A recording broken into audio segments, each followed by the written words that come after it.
Bible, Dieu accepte-t-il tous les sacrifices? Pour répondre à cette question, il faut d'abord en préciser le sens. Il est question ici des sacrifices en relation avec le pardon des péchés. Dans l'Ancienne Alliance, dans l'Ancien Testament, Dieu avait demandé à son peuple d'Israël d'offrir des sacrifices en relation avec le pardon de leurs péchés. Des sacrifices d'animaux devaient être ainsi immolés, de telle sorte que pendant des siècles, des millions de sacrifices ont été comme ça offerts en relation avec le pardon des péchés.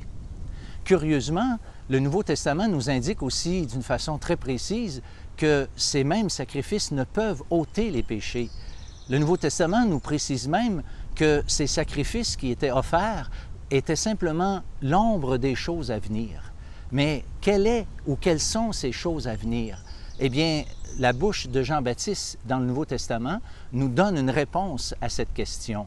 C'est lui qui a dit, lorsqu'il a vu venir Jésus à lui, « Voici l'agneau de Dieu qui ôte le péché du monde. » Voyez-vous, c'était lui, Jésus, l'agneau, pas un agneau, mais l'agneau de Dieu.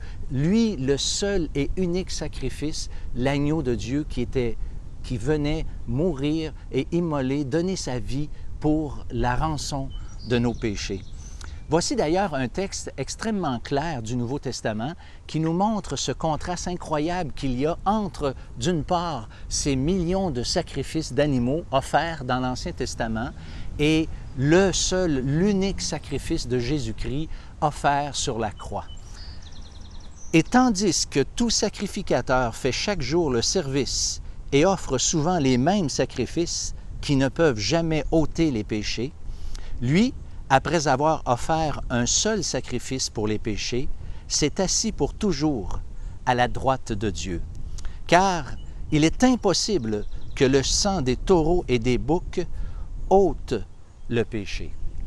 Voyez-vous, ce texte nous dit clairement que le seul sacrifice qui soit convenable pour Dieu en relation avec le pardon de nos péchés est le sacrifice du Seigneur Jésus mourant à la croix, donnant sa vie en rançon pour le péché.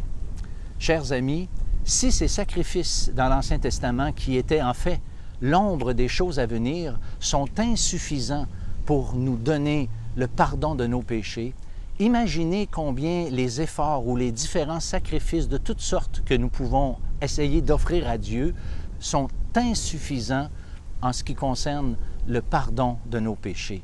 Non, le seul sacrifice qui soit acceptable, c'est le sacrifice que le Christ a offert sur la croix pour chacun d'entre nous.